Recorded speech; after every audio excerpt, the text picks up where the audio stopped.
kuncinya adalah memvalidasi dulu produknya. Kalau misalnya produknya sudah divalidasi dan laris, baru kita optimasi IG-nya.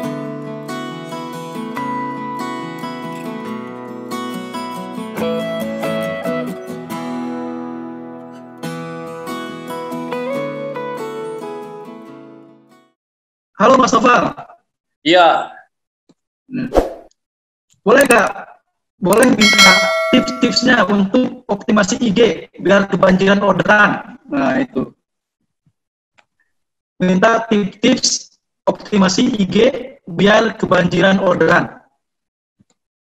Jelas ya?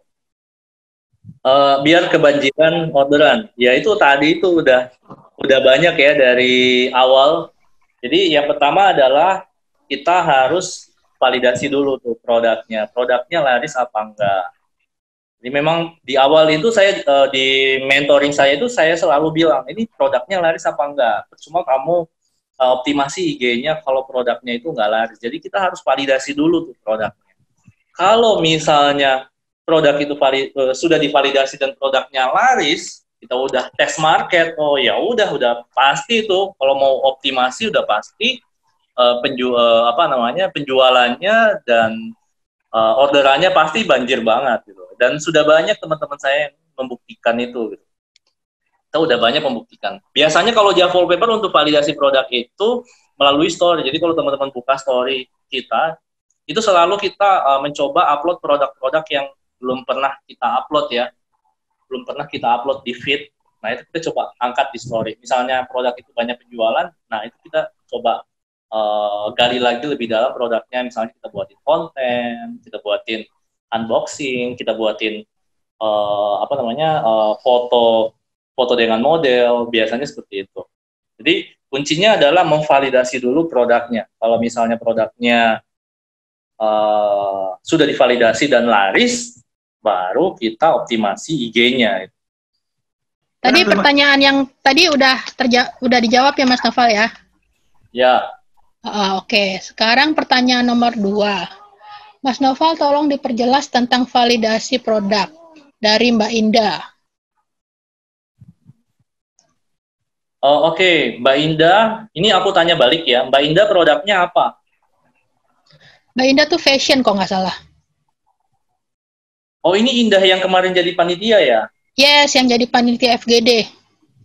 Oke. Mbak Indah, coba cek. Sekarang gini ya. Ini contoh ya, case-nya Mbak Indah. Mbak Indah lokasinya di mana? Di Bogor. Di Bogor. Oke, coba sekarang tanya sama Mbak Indah itu, kita ambil contoh aja deh. Misalnya ya, setelah Mbak Indah udah punya Instagram. Misalnya setelah lihat Insight itu dicek. Itu paling banyak itu dari kota apa tuh? Followernya. Paling banyak dari kota apa? Misalnya kotanya Jakarta paling banyak ya. Contoh. Berarti kalau misalnya Mbak Indah jualan hijab, baju gamis, coba cari influencer yang berhubungan sama gamis dan hijab atau yang berhubungan sama fashion yang kira-kira sesuai sama produknya Mbak Indah, coba dicari. Nanti setelah ketemu Mbak Indah buat produk itu sampling aja ya, jangan langsung banyak-banyak, buat sampling aja. Misalnya produk A, B, C, D, E, C, D, E, F, misalnya ada 6 gitu, dikirim ke influencernya. Setelah dikirim, suruh dia pakai itu bajunya, habis itu di-upload di story-nya dia. Nanti kelihatan mana produk yang laris. Kalau misalnya dari ke-6 itu, 6-6-nya kurang laris ya jangan dipaksain dijualan. Jangan paksain jualan itu. Buat lagi atau cari lagi produk yang laris. Atau misalnya gini, Mbak Indah punya teman yang produknya laris.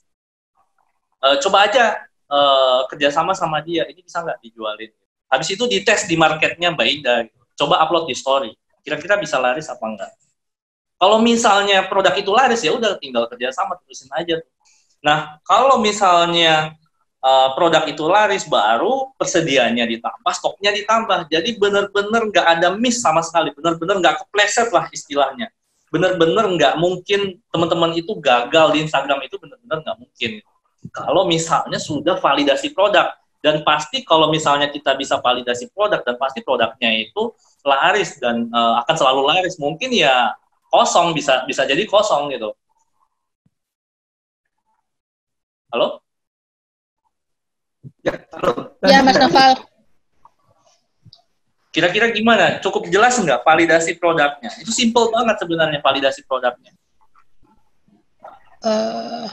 Untuk Mbak Indah boleh aku open, Mas? Iya, di open aja. Memang lebih baik sih gitu. Oh, ini nggak bisa di open ternyata. Jadi Mbak Indah cuma bisa chat aja. Mbak Indah, kalau misalnya udah jelas, mungkin bisa ditulis di chat aja, jelas atau enggak gitu. Ya, oke. Sudah jelas, Bu Irma, di chat sudah jelas. Oh, oke. Sudah chat sudah jelas. Oke, berarti pertanyaan berikutnya ya. Ya, jadi pasti nggak mungkin gagal loh ya. Ya, jangan lagi ada bilang, wah produk saya ini kok nggak laku-laku gitu. Zaman sekarang itu nggak laku, kebangetan banget gitu. Kebangetan kalau misalnya nggak laku itu kebangetan. Karena kita bisa tes market secepat itu gitu. Kita bisa cari tahu produk kita laris apa enggak. Misalnya kemarin ada case-nya seperti ini. Ada teman saya lagi curhat produk dia nggak laris. Saya bilang coba stoknya dikosongin. Jadiin stok itu jadi duit. Habis itu kalau buat produk, jangan langsung produksi. Buat sampling aja dulu. Jadi ini sampling A, B, C, D, E. Habis itu coba di tes market gitu, divalidasi produknya. Jadi itu faktor kegagalannya itu bisa cuman 5-10%. Sisanya 90% pasti berhasil. Oh, oke. Jadi kayak buka PO gitu ya, Mas? Bukan buka PO, namanya kan seperti buka PO, tapi kalau misalnya sudah laris kan berarti kita persediaannya kan kita tambah terus. Oh, I see. Oke. Jadi kalau misalnya produk kita nggak laris, Instagram itu kebangetan banget. Menurut saya itu kebangetan. Karena kita nggak pernah tes market, nggak pernah validasi. Jadi kalau misalnya sekarang lagi punya produk yang ada di gudang gitu, terlalu banyak, jual aja semuanya, jadiin duit. Di sell aja 50% gitu. Oke.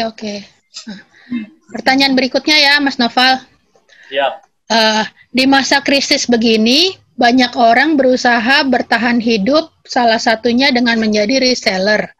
Boleh belikan tipsnya bagaimana ingin menjadi reseller dari berbagai macam produk kebutuhan.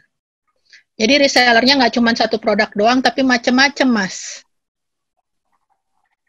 Resellernya nggak cuma... Ya, paham. Iya, pertanyaannya begitu. Bagaimana tipsnya? Oke, jadi tujuannya Anda mau buat apa dulu? Jadi toko itu kan banyak ya. Ada toko berdasarkan merek produk. Jadi kayak macam Lois ada tokonya juga.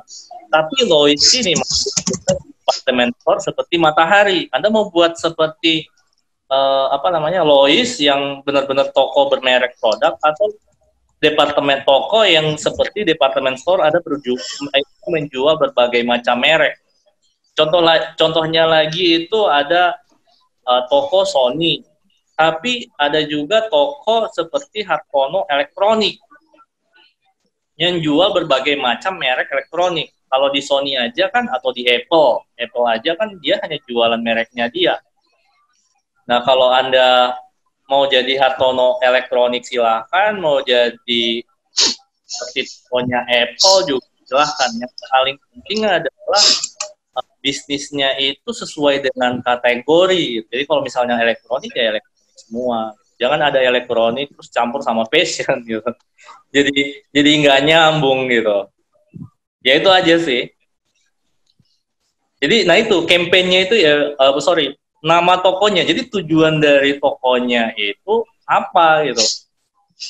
Apa yang mau diangkat? Apakah Anda sebagai sebagai Hartono Elektronik atau sebagai toko Apple yang jualan mereknya dia doang gitu? Oke. Jadi harus fokus, tergantung peruntukannya mau apa ya? Ya, betul. Oke, pertanyaan berikutnya. Mau nanya nih, konten sosial media yang gimana yang cocok kuliner? Konten sosial media yang cocok untuk kuliner. Halo? Mbak Irma? Iya, benar. Nah, konten yang paling cocok itu adalah konten review. Yang biasanya sering seliweran di iklannya kita, yang biasanya dipakai buat endorse, yang biasanya selalu winning campaign, itu adalah konten review. Jadi, review ini adalah konten yang berhubungan dengan produknya kita yang sedang digunakan. Jadi konten konten itu berhubungan dengan produknya kita yang sedang digunakan. Jadi dia langsung menggunakan produknya kita dan itu langsung di-shoot. Nah, itu namanya konten review. Bisa juga dibilang konten itu seperti konten unboxing. Tapi kan kalau orang makan kan nggak unboxing ya.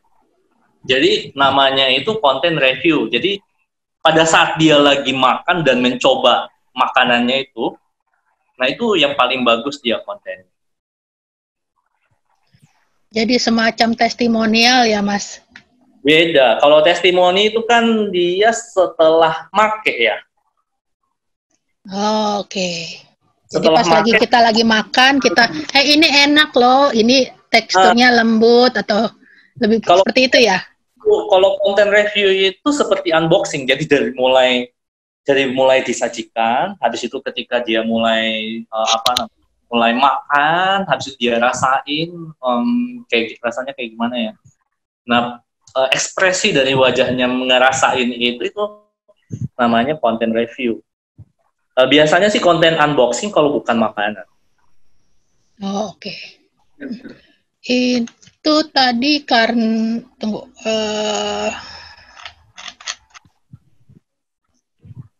tadi itu pertanyaan dari Mas Saiful. Mas Saiful udah jelas ya, Mas? Kita nggak usah idealis sama produknya kita. Ada begitu banyak produk di sekitar kita yang mungkin produk itu bisa kita pasarin dan itu bisa laris di pasaran gitu.